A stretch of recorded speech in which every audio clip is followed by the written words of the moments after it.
and we'll be recording this evening so that others can see it later if they didn't catch it tonight. Before we get going on the evening in our presentation, let me just say a few things about how we're going to function tonight. We're on Zoom here in a big Zoom meeting, all of us together. This is not a webinar. We're all together in this room, which means we have to be thoughtful about keeping ourselves on mute and otherwise trying to be good Zoom participants so we can hear each other. And with that, I think we'll get going. We have an agenda tonight that has kind of three parts to it. There's some introduction here that I'm going to do quickly, the testing who's in the room tonight, and we'll do some Zoom polls and things like that. Then we have a presentation this evening from one of the Climate Council members that gives an overview of the work to date and the work going forward by the Vermont Climate Council.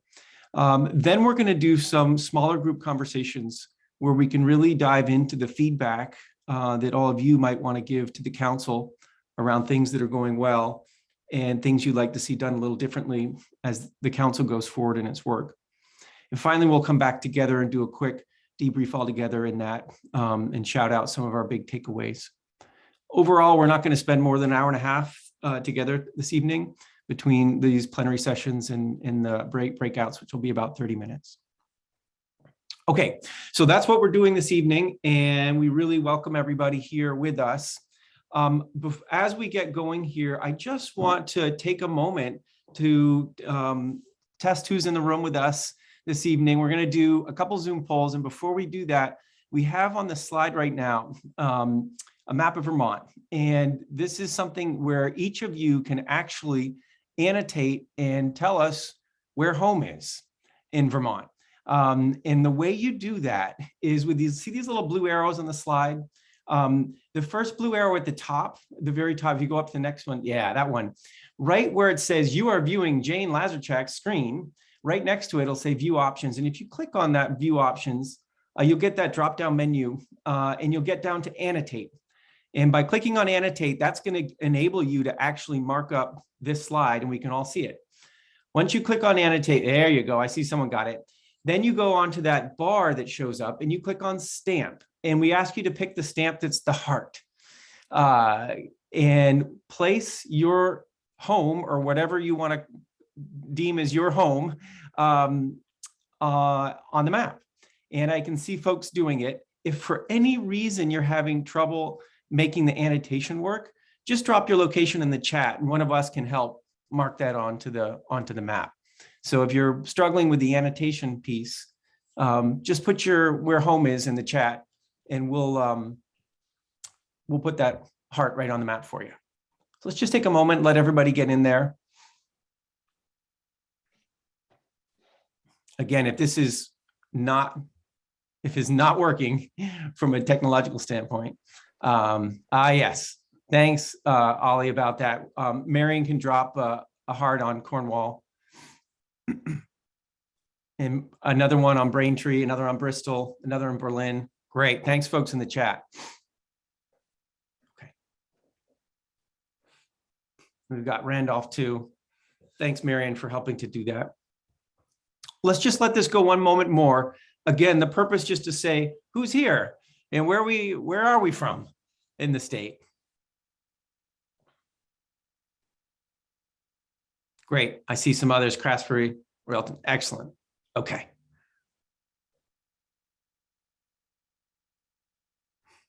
Thanks, everyone. This is great. So we have a good diversity of location in the center of the state, not so much down in the south, and a little bit up towards the northeast. Let's just keep that in mind, right? As we're going forward, it's important that we figure out how to fill some of those gaps that may not be with us tonight in those sort of geographic locations. And I love, there are people outside. Yes, outside of Vermont. That's where I would click myself right now too, as being outside Vermont. Thanks. Yeah, okay.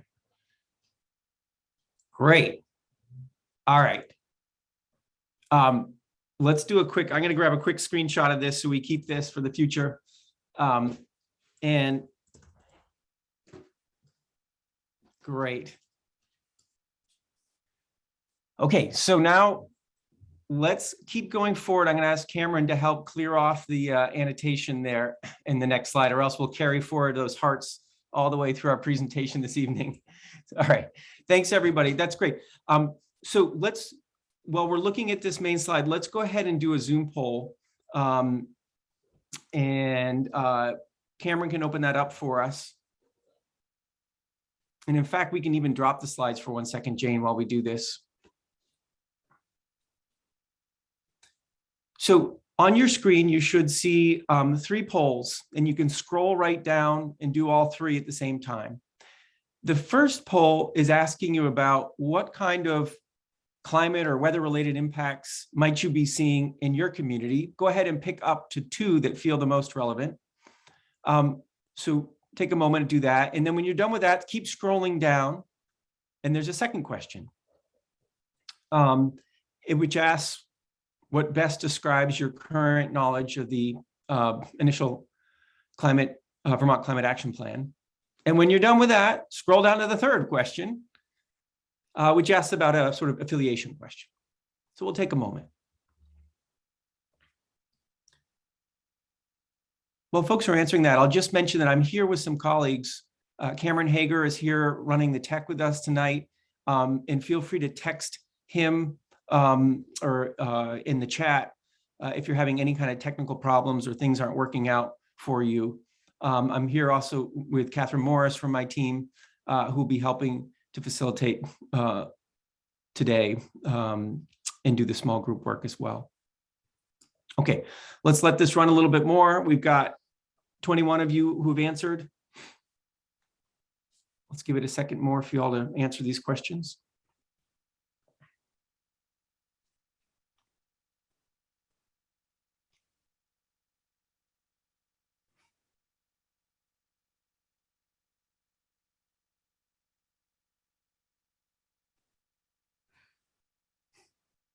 Thanks, Thad. I've seen in the chat the poison ivy is that's an issue. Yeah, it's not on the questions.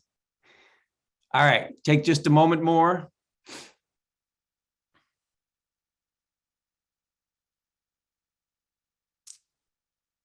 Okay, Cameron, if you can share the results of what we've got and we can see what we have.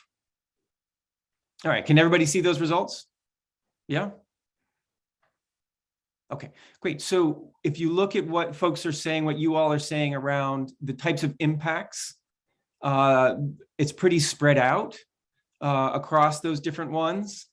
Interestingly, what rises to the top are the changing growing seasons and the newer, greater presence of ticks and other pests. Yep, I can attest to that as well. So that's interesting. And I will say that it is spread out across those different impact areas as well. I don't know if you do this. I think you have to do this on your own, but if you scroll down to the next question, the answer, I think you have to do that, scroll down a little bit on your own.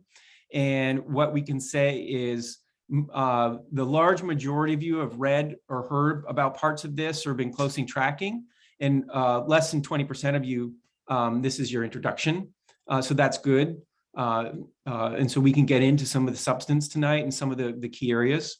And then if you keep scrolling down about affiliation, you can see that, roughly a third of you would classify yourselves as from NGO, a handful from private, or one of you from private sector, some local government, and then a majority of you classify yourself as interested citizen or other. Great. Excellent. All right. Yeah, indeed. So again, this is just an exercise to get us going, start thinking and saying who's in the room. And absolutely in our smaller groups, we can talk a little bit more about impacts you're seeing and the multiplicity of impacts that people are seeing around Vermont and climate. Okay, so I think that's what we'll do to get going. And I want to turn it over now to one of the members of the Vermont Climate Council, who is going to offer a presentation tonight about the work to date and the work going forward. And that's Sue Minter, who's here with us this evening. And so, Sue, why don't I turn it over to you for this presentation? We think it's probably going to be about a half hour, but I'll give you a heads up as we're getting closer in towards the end, if that's okay with you. That sounds great. Can everybody hear me? Yeah, really well. Okay, next slide. Thank you, Jane. I want to recognize Jane and the others who have really put these slides together. And we're trying in a very brief way to give you a picture of why we're doing this work, what the climate action plan, but really the Global Warming Solutions Act required of us, what the council has done to develop this plan, how we got to where we are, what's happening now, and most important, what we see going forward, and that's where you come in. This slide really just helps us understand why we're doing this. Global temperatures are rising here in Vermont since 1950, 2 degrees in the summer, 4 degrees in the winter. You're right, spring is now arriving 2 weeks earlier and winter starting later, the growing season we talked about, and huge increase in annual precipitation in the last, I guess we could say, since 1950 generation. We obviously anticipate these to accelerate. Next slide. So in 2020, the Global Warming Solutions Act passed, and it passed in September. And since then, our work has gone very quickly. It established a council. I am one of 23 members of that council. 8 were from the administration, 15 were appointed by the legislature. I'm honored to have been appointed by the Senate. And we also established 5 subcommittees. The Act established 4, including the cross-sector mitigation subcommittee, the agriculture and ecosystems, the just transitions, and the rural resilience and adaptation. I was honored to be the co-chair of the just transitions subcommittee. The council also established a 5th very important subcommittee called the Science and Data.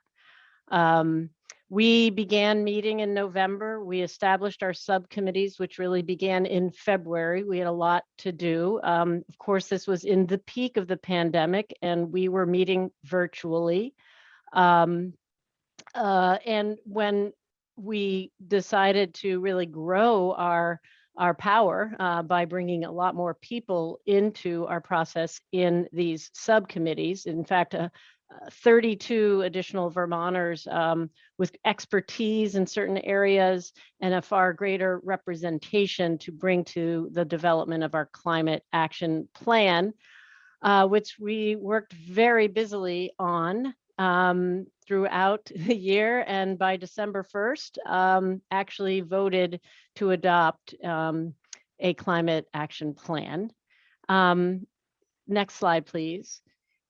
The Global Warming Solutions Act establishes key metrics to require reductions in greenhouse gas emissions. And this is a graphic representation of what this bill requires in terms of those reductions depicted by emission type.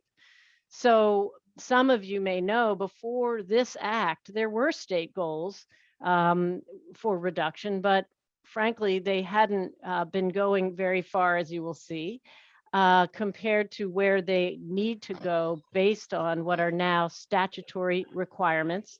If you look, the largest sector in the bottom is green, that would be transportation. In orange, next above that is the thermal emissions. Above that, electricity. In yellow, it's agriculture. In crimson, it's industrial processes. And then a very faint at the top is waste management.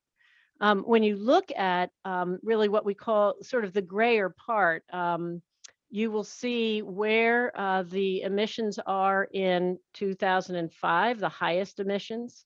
And then at the beginning of the gray part is 2018. What the Global Warming Solutions Act requires is that by 2025, in that first green dot, we will need to have a 26% reduction in emissions below the 2005 levels, which are at the top of the screen, the highest. And then further, by 2030, we're going to be 40% reduced below 1990 levels. And then the ultimate goal established or requirement is by 2050, an 80% reduction below the levels at the beginning of this stream, 1990. So you can see how far we have to go as established by the Act. Next slide, please. So we really have more than just emission requirements or reduction requirements. We are really, the Climate Council was charged in the Act to develop a climate action plan that also speaks to really the comprehensive nature of the challenge. And to address 7 objectives that you see here: reducing greenhouse gas emissions, encouraging smart growth, achieving long-term sequestration of storage and storage of carbon, achieving a net zero emissions by 2050, reducing energy burdens, limiting the use of chemicals, building and encouraging climate adaptation and resilience.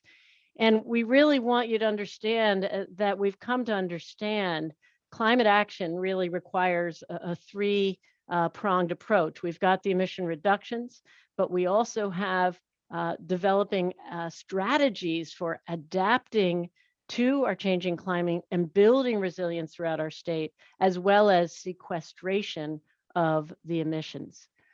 Next slide, please.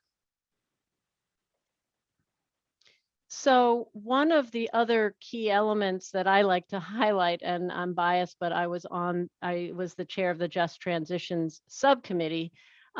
This act also really, I think for the first time in legislative history in Vermont, has really asked us to think about, evaluate this work through an equity lens.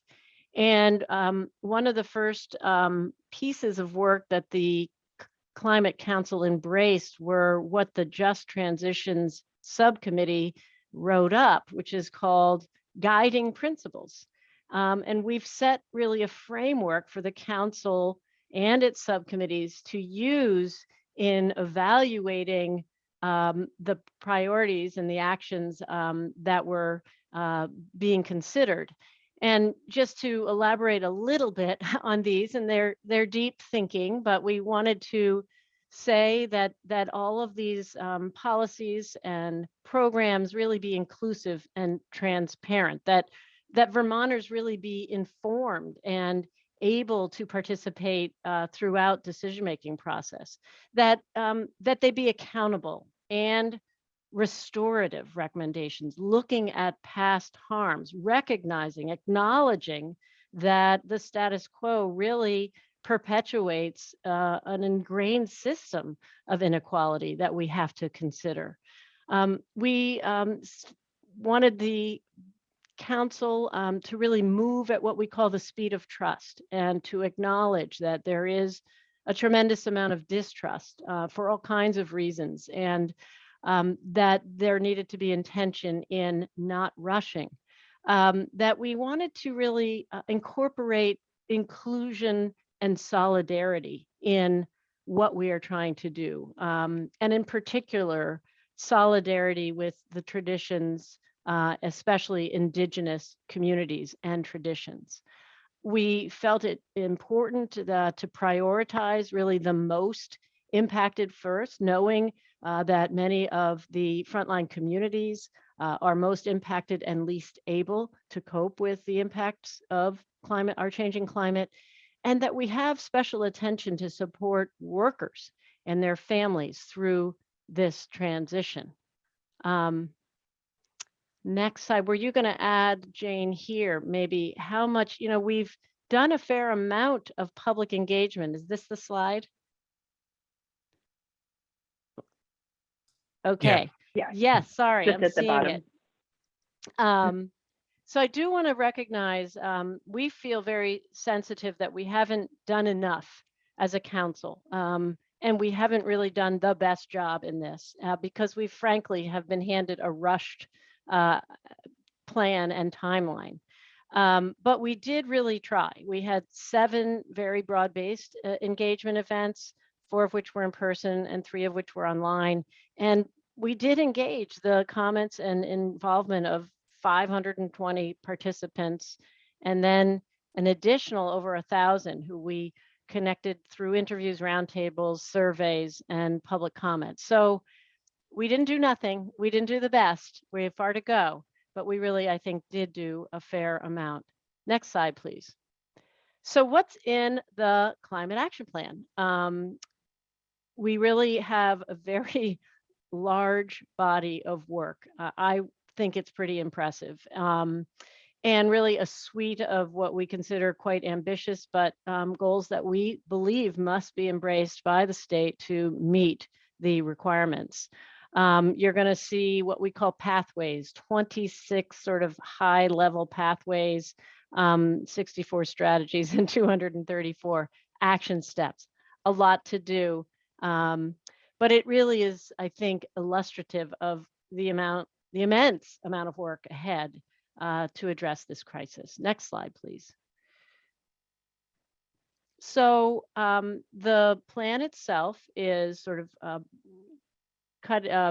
builds out of 5 key impact areas, and strategies for cutting pollution, for developing resilient working and natural lands, for enhancing vital communities, capturing carbon, and then what we call cross-cutting solutions. So that's how the plan is set forth. And we'll get into more of those in a minute. Next slide, please. We wanted to include this slide to really try to graphically depict the truly transformational change that's needed to meet the requirements that are established in the Act. The sort of gray bars on top, on my computer, they're more white.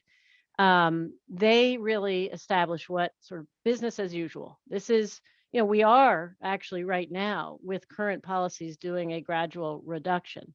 But when you look at the height of that bar in 2050, you see that we've got a long way to go and we have very ambitious work ahead.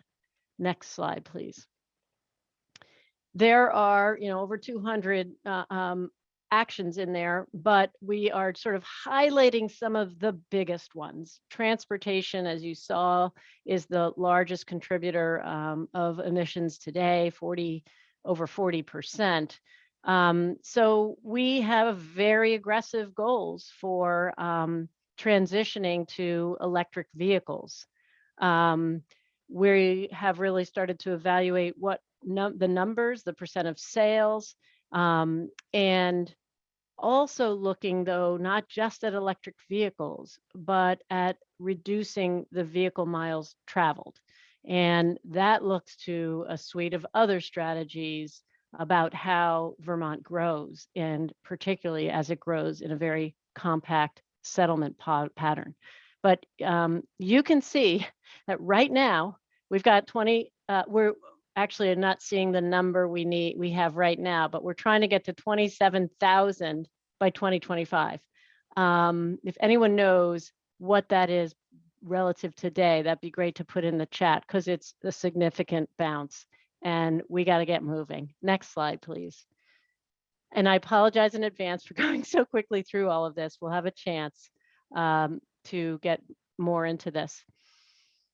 So the other biggest probably sector, the next biggest sector is the thermal. And we have a variety of programs to really transform the way we heat our homes, the efficiency in our homes, but also the fuels we use, the fuel switching. So you can see an extremely ambitious goal here. We have 69,000 homes weatherized by 2025. I do know this number because as a director of community action agency, which does weatherization, in the last decade, collectively in the aggregate, we've weatherized 30,000 homes. So we have to double that, in the next 4 years. And then the exponential increase to 2030. Very ambitious, but we're rising to the challenge or working on it. We look at heat pumps and hot water heaters. So how do we do fuel switching? So of the many recommendations in the Climate Action Plan, we have something called the Clean Heat Standard, as well as weatherization at scale. Both of these are essentially bills moving through the process, we hope, but they're very critical for us to be able to achieve these reductions. Next slide, please. Looking beyond transportation and thermal is the important role of, are we on the resilient natural lands? Yes, is the role of our working lands, sorry.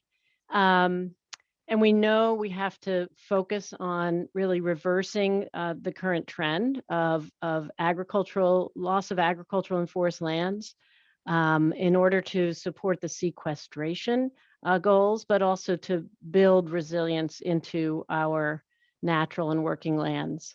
We want to have strategies to invest in agricultural and working lands management practices that really mitigate emissions and improve resilience. We're looking to expand nature-based solutions for and especially better understanding and embrace of traditional ecological knowledge, and to really empower and support our landowners, our working landowners, managers, as well as local markets for our products from those lands. Next slide. So we know that climate change is occurring and our communities have to adapt. It's not just about reducing emissions. It's thinking about what do we do to make ourselves safer to vulnerable weather changes that we know are already changing and that will increase in the years ahead. So we're looking at everything from community planning and really prioritizing planning investments. We are actually working to develop a climate toolkit for communities. We're working to update our land use policy so that communities have the tools to really understand their current vulnerabilities and to support adaptive and resilient practices. We're looking at key infrastructure, culverts and bridges. Anybody remember Irene? I do. Some of you know I was the Irene recovery officer. We've come, that picture right there I love because it's one of our Irene projects. And it really shows what a difference we're trying to make in allowing water to flow through and not destroy the surrounding landscape. But we really want to help get best practices. And then building our communities, housing density, compact development, enhancing accessory dwelling units, many different things that we need to do to make our communities resilient and vital. Next slide, please. And this again looks to the concept of compact settlement. And we see that this has, less of an immediate change that some of the other strategies do, but much more significant long-term change. We also recognize that we have to think about our transition in terms of our economy and our workforce. And how do we move folks who are in the fossil fuels into the green energy technologies, that we have to be intentional about that. And very important and fundamental in this moment is to embrace environmental justice and climate justice. Certainly our just transition principles speak to that, but we have a specific environmental justice legislation underway. Next slide, please. Okay, so we have adopted our climate action plan. But what's happening now? So that was December. Pretty much now we are very busy in the legislature. And I want to just say we is not really the members of the Climate Council so much, other than those who are paid to do the work. Those in the administration are working incredibly hard from many different agencies and departments, looking at bills, the clean heat standard, looking at municipal fuel switching, grants, the environmental justice bill, the housing bill has a number of approaches, Act 250 changes, the use value appraisal, current use. We're going to be establishing a climate action office, which needs both funding and legislative authority. There is a major package of funding, 161 million as proposed, I understand, by the governor's office. I think that's the number. And those are to really help utilize the American Rescue Plan Act dollars, which is fantastic. I mean, we are so fortunate to have those dollars to invest in this way, and also to do ongoing support for our climate council. Next slide, please.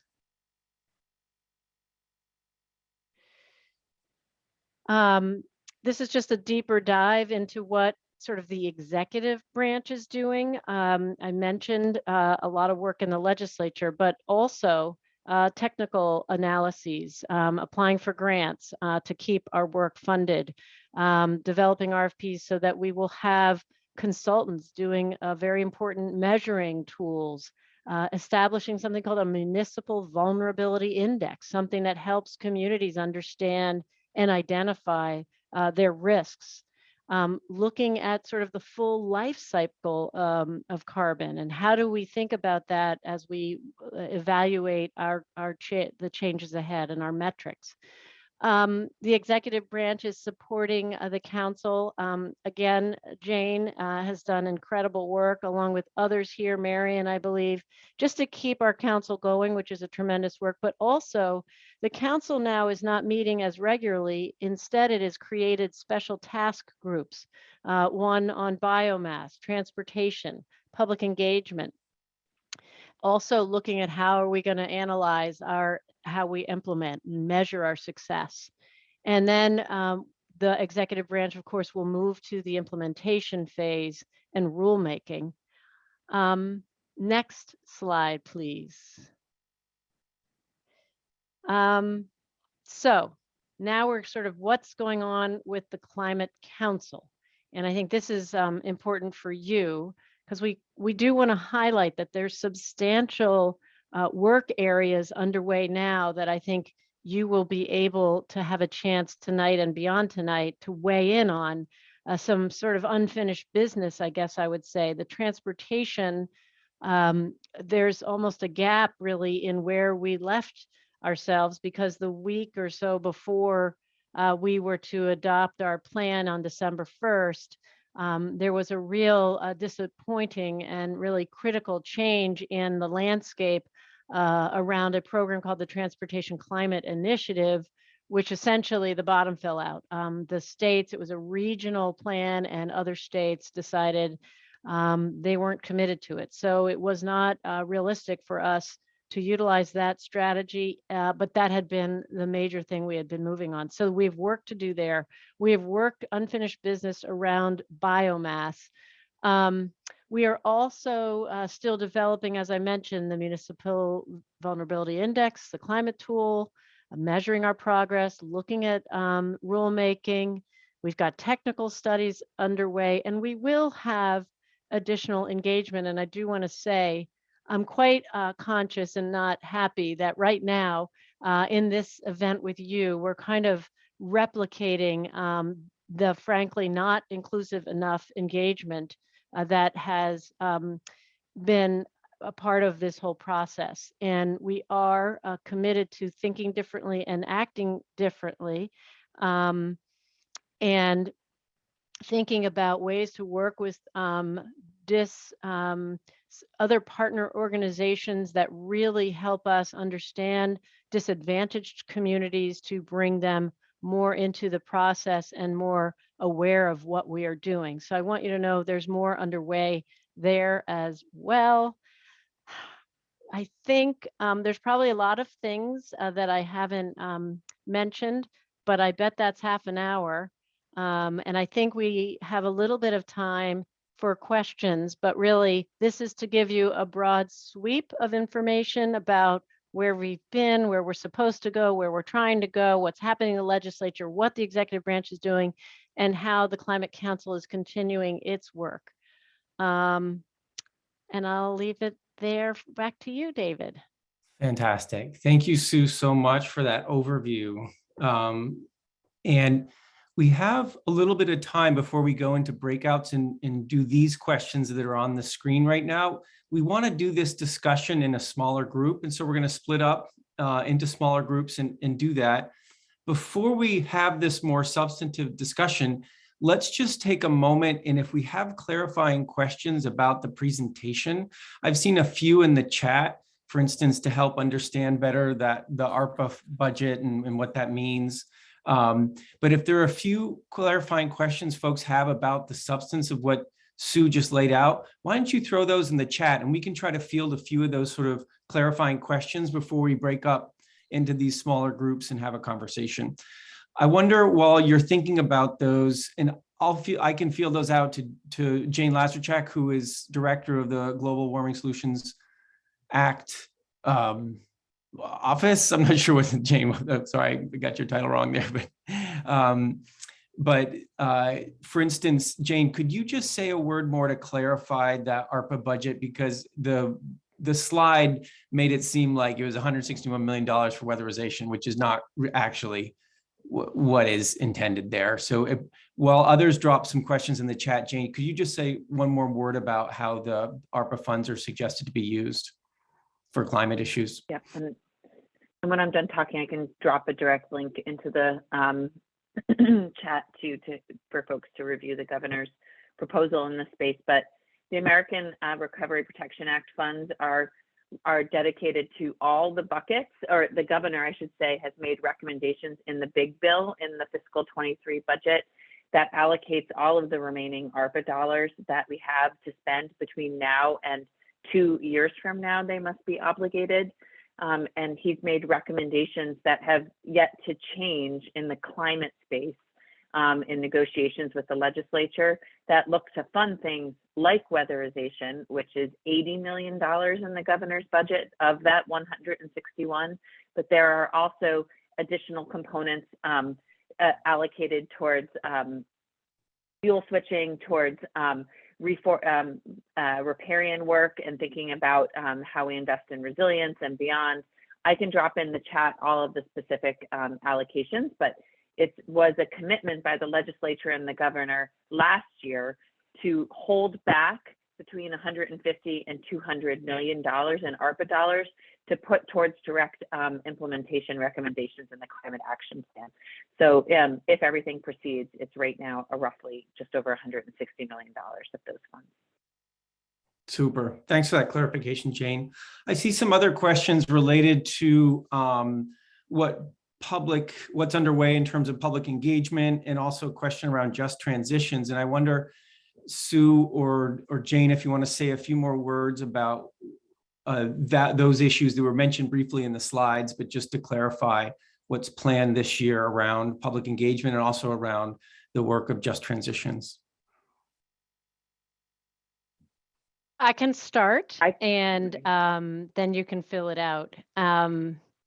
So yeah, the Just Transitions Committee is seeing its role as trying to enhance and facilitate an ongoing and, I guess, more inclusive engagement process, as well as looking at how our guiding principles are being considered by legislative action and by executive branch action.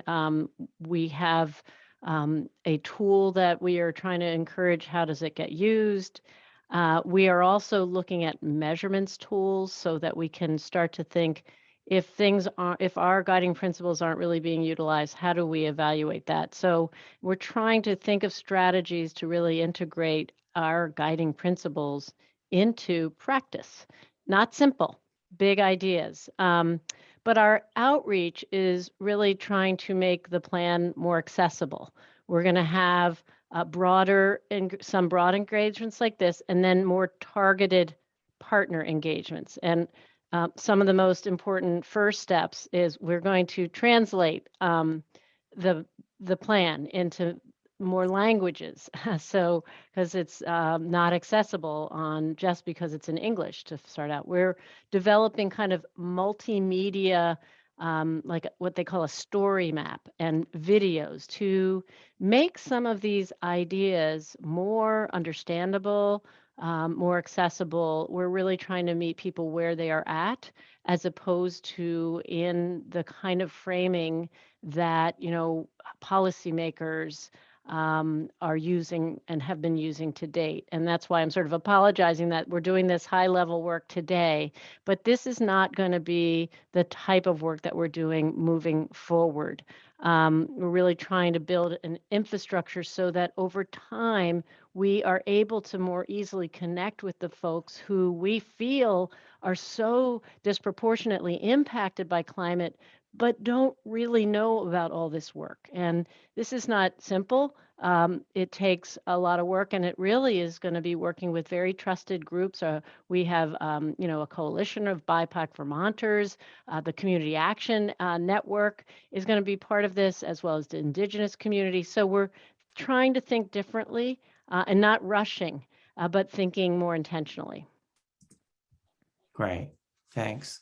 And I saw that Jane dropped in the chat a link to sort of the vision on public engagement going forward. Okay, great. Jane, do you want to say something on that? Yeah, and just briefly following up on some of the questions in the chat around the application of the guiding principles by the legislature. They're in the Office of Racial Equity and in the Agency of Administration. There is a equity policy assessment that has been developed that all legislation gets screened through before it goes to the governor's desk. And we are having active conversations with that office about how to apply and merge that document with the tool and application developed through the guiding principles and the equity scoring rubric, which was intended to be applied in review of strategies and recommendations that the Just Transitions put forward. So we are thinking really thoughtfully about how to make sure and lift up the guiding principles in the work with the legislature and how that merges and coincides with the work of the council. Great. Okay. Great. There's a few specific questions, and I'm just, why don't we do one or two more, and then let's get into the groups. I'm giving Cameron time to put it together because I just gave him new instructions on doing the breakout groups.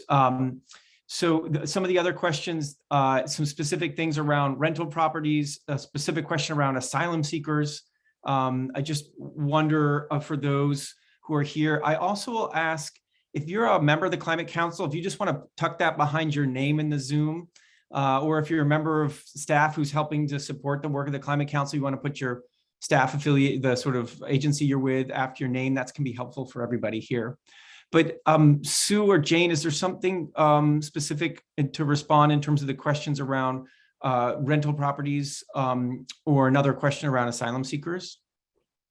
I'm sorry, I can't see the chat. And I apologize, everybody. I have to see my larger monitor. I can't do this work, so I hate that I'm not looking at you directly. But I can say about asylum seekers, we do have a New American focus around New American communities that might certainly touch on asylum seekers or undocumented communities. We're connected with migrant justice. We're looking, potentially with the refugee resettlement program. There are organizations with whom we want to and are trying to connect as we roll this forward. So I hope that answers that question. I don't know the question on rental properties. I can say that there are other people on this call I see who are very intimately aware of the buildings and thermal sector recommendations, and I'm happy to cede the floor to them. But there are specific pathways and recommendations within the sector that lifts up recommendations to reduce emissions in the buildings and thermal sector, specifically intended to ensure those opportunities are there for renters as well. Yeah, great. Okay. Okay. So I'm not seeing other questions, and unless folks are feeling like their question wasn't answered, let me know. what we're going to do in just a second as Cameron finishes up doing the breakouts, we're going to go into actually 3 breakouts. So facilitators, we're shrinking this down to have 3 breakouts. And we're going to have these questions that I had put in that you had seen on the screen just moments ago, and I can put them back in the chat so they're there. Let me see if I can get this to work for me. Great, so I just dropped in the chat. So what we're gonna do is in a smaller group, I'll ask folks if they're in a place, they're able to turn their camera on, they're in a place to do that. That's even better. So folks know if you're there. If you're not in a place where you're comfortable putting your camera on, that's fine too. But we're gonna work our way through those 3 questions I just dropped in the chat. And the first one really is about sort of what's working well that you want to make sure continues as the council continues its work forward. So that's what the first question is sort of building on the strength of what's happening well. The second question is about areas of climate action that really need greater attention. I'm seeing some of it happen in the chat right now. And so let's have that conversation in the smaller groups. And then the third is any other feedback that you have. All right, so let's spend about 20 to 25 minutes in our small groups. And Cameron will let us know when he's about to pull us back. He'll give us a notice when there's 5 minutes left, and then we'll get pulled back when there's a minute left. And when we come back, we're not going to do some detailed debrief of these conversations. We're just going to get people to shout out some of the biggest thoughts that they had or heard during these conversations. Okay, so we've just randomly put folks into groups, and each of those groups will be facilitated. And just so everybody knows, we're taking notes. We're going to record the small group conversations as well, so we have a good record of that. Not because we want to put that online or anything. We just want to have better records for our notes. And all of what our conversations that we're having tonight and the feedback we're getting, we're going to synthesize and lift it right back up to the council, so that council members who aren't with us tonight also can hear this and what's happening tonight, and the same thing tomorrow midday when we do this all over again. Okay, Cameron, how are we doing for breakouts? All set. Okay. And David, just a quick question. We're running a little behind. We're going to make these 20-minute sessions breakouts. I think we should do a 20-minute breakout. Yes. All right. Sounds good. Okay. We'll see you in your breakouts. If you get an alert on your screen to join a breakout, please click on it. And Cameron, go ahead.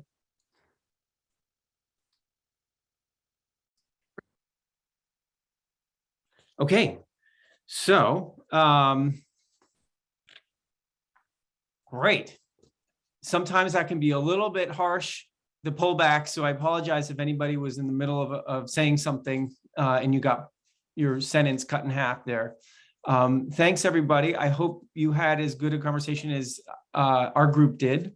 What we wanted to do in just a few minutes, let's take 10 minutes or so, and just do a quick shout out. And the question I have for folks really is about, in your view, what's the most important piece of feedback that this climate council needs to hear right now, right? And maybe it's something you heard in your group that really clicked with you. Maybe it's something you've been burning to say. You said in your group, you just want to reiterate it. But I think this is an opportunity amongst all of us just to say, this is really, really important feedback for the Climate Council right now. I want you to hear it. And let's do some quick hits because multiple folks might want to say something. So let's make these short interventions rather than longer speeches. So feel free to raise your hand in Zoom. It's down in the reactions tab at the bottom. If you're not a typical Zoom user, on the black bar at the bottom towards the right, there's a button that says reactions. You click on that, and just right above it says raise hand, and you click on that button right there to raise your hand. So what is the most important piece of feedback you think the Climate Council needs to hear right now as it heads into 2022 and its work? Thoughts, things you'd like to share? If the reactions button is giving you a hard time, just wave at me or some other way of getting my attention.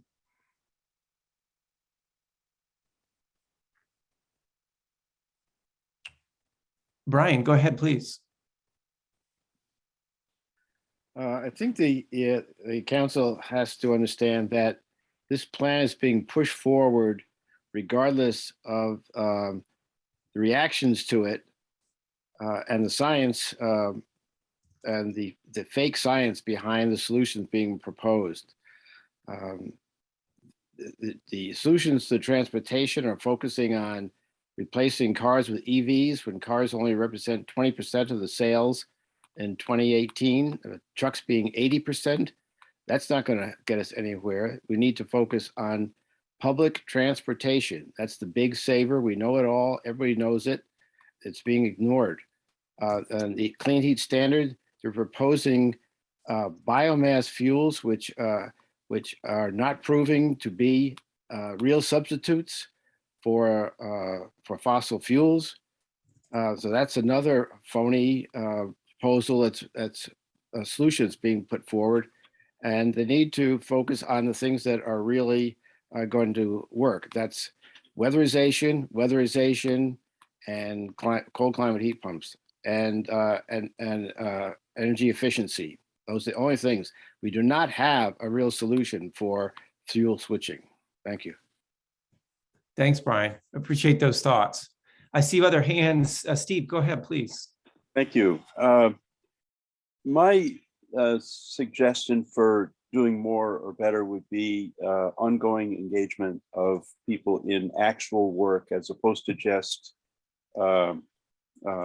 these kinds of, I mean, the council did a few big public sessions around the state and some online, but they were, it struck me that they were A, not really substantial, and B, the feedback that got to the council, the people who were actually working on stuff in the council, was always in like a summary format. It was bullet points. It never had the impassioned voices of the people that showed up, and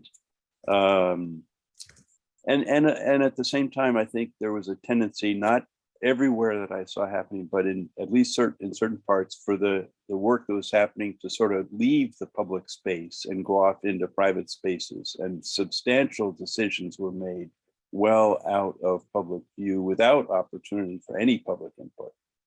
So that's my 2 cents. Thanks, Steve. Thanks, appreciate that. Ned, how about you?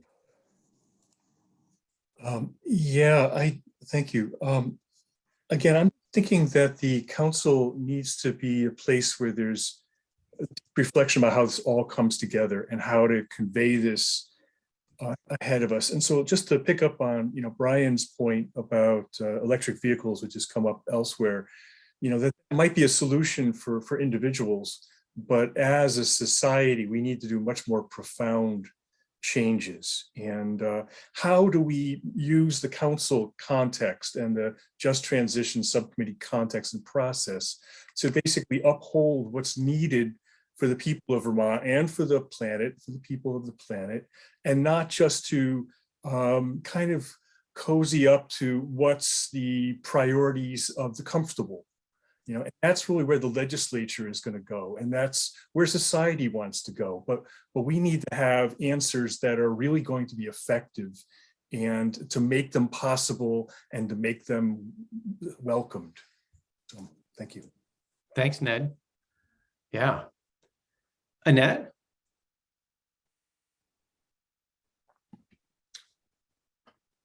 So I'd like to take the message to the Climate Council. And unfortunately, I think I've said this several times before, so I'm not sure that it will get any traction. But to go back to the legislature and ask them to revise the Global Warming Solutions Act to value other things, not just the reduction of emissions, because I don't see that this council can really function effectively until that happens, because it has become dominated by this emissions reduction goal, which then goes straight to the very complicated topic of accounting, which seems to have a lot of gimmicks, and it doesn't ever get to protecting nature or using less. I think that's the biggest failure of the Climate Council, is that it has not focused at all on using less. I'll also note that in the one of the subcommittees that I monitored a lot, cross-sector mitigation, I kept making comments that were sort of on the ground real, like how about solar hot water? Because it's a very direct way to stop using fossil fuels. And I always sort of had to apologize that this is a practical topic thing I'm suggesting, but your discussions are all such like 20,000 feet. The discussions were so abstract and so not real in my view that it made it very hard to have any meaningful interaction with the council when the meetings were run that way. So those are my comments. Thank you for listening. Thanks, Annette. I appreciate that feedback. Gene Krause?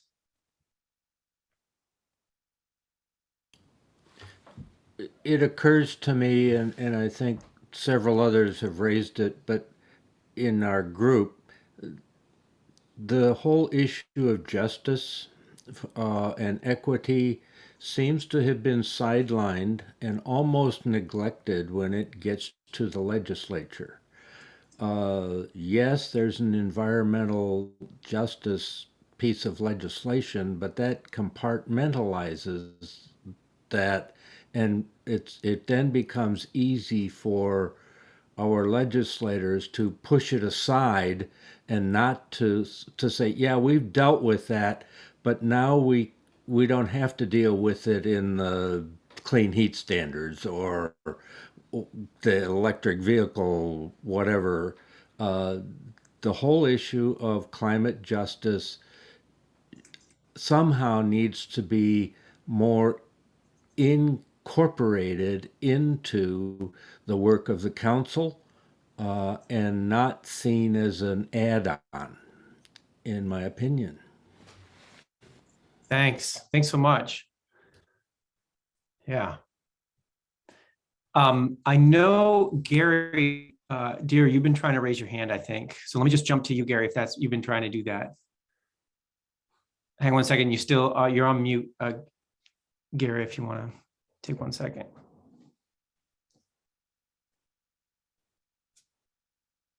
Hang on. There you go. I got it. Gary? Yeah.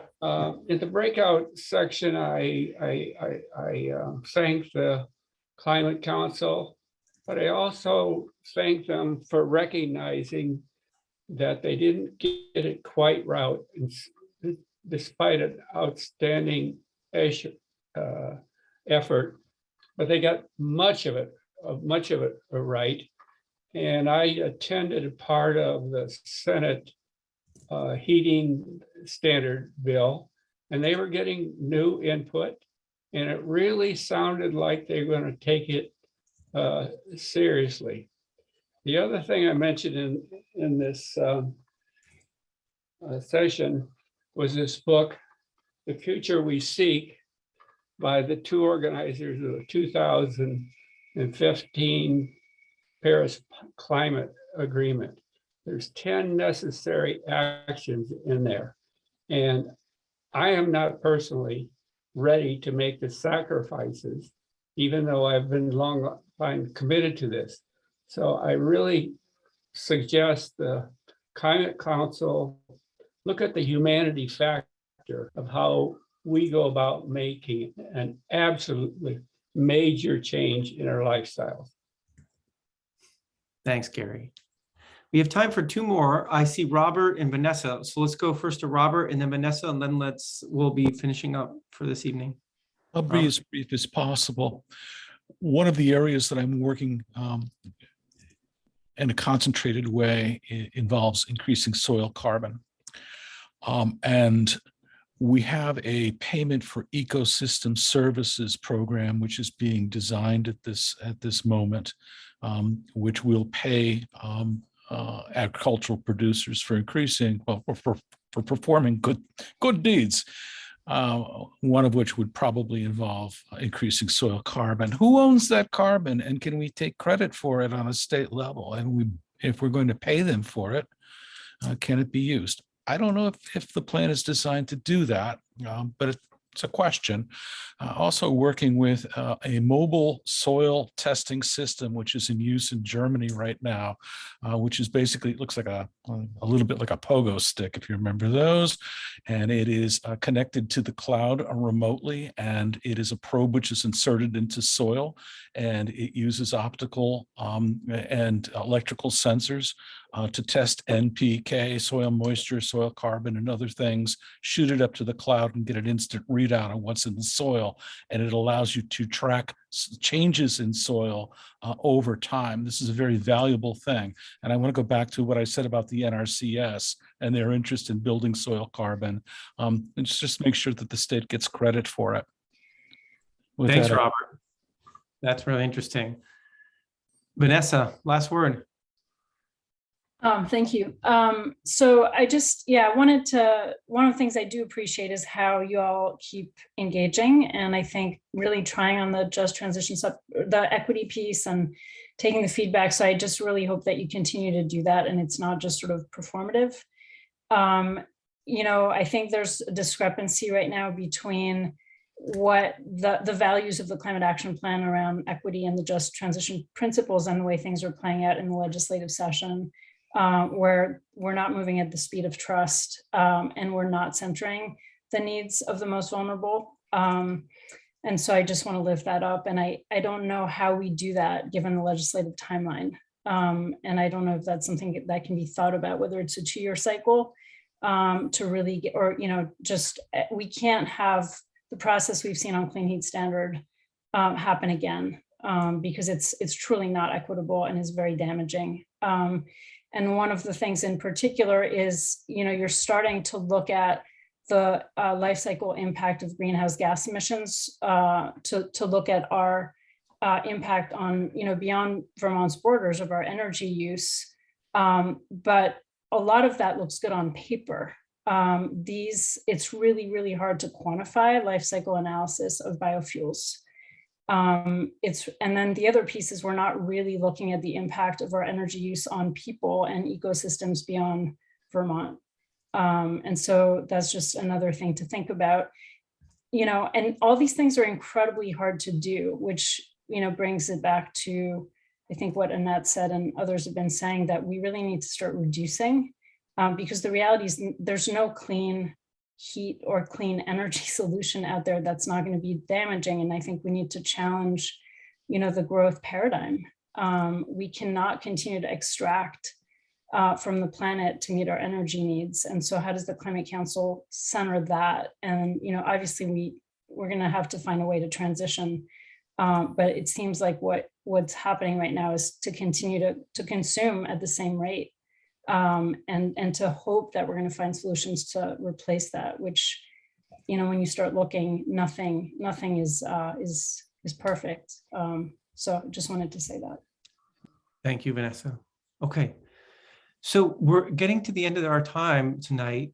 And we wanted to do 2 things to end. We have a couple of polls we wanted to run just quickly as a sort of concluding poll of how we do it, how this session went.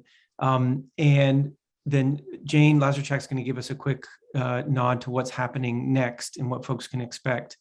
Cameron, why don't we go ahead and run these quick polls as we finish up? Again, these are, there should be 3 connected together. So Cameron, if you want to run those, we can do that quickly and then finish up tonight. Okay, so I'm seeing them. I hope you all are seeing them over here. First question is about sort of compared to my understanding of the initial climate plan, its implications when I joined the meeting. I have a better understanding, gotten answers to some of my questions. Need to know more to provide informed feedback.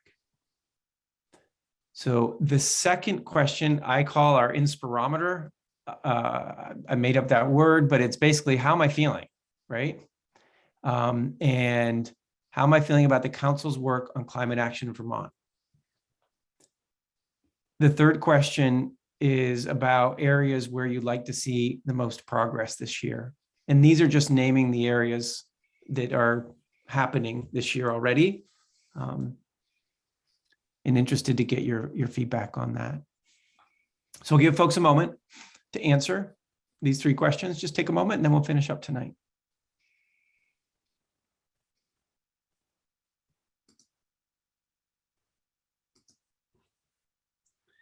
I'll give it a second more. We're still missing a few responses.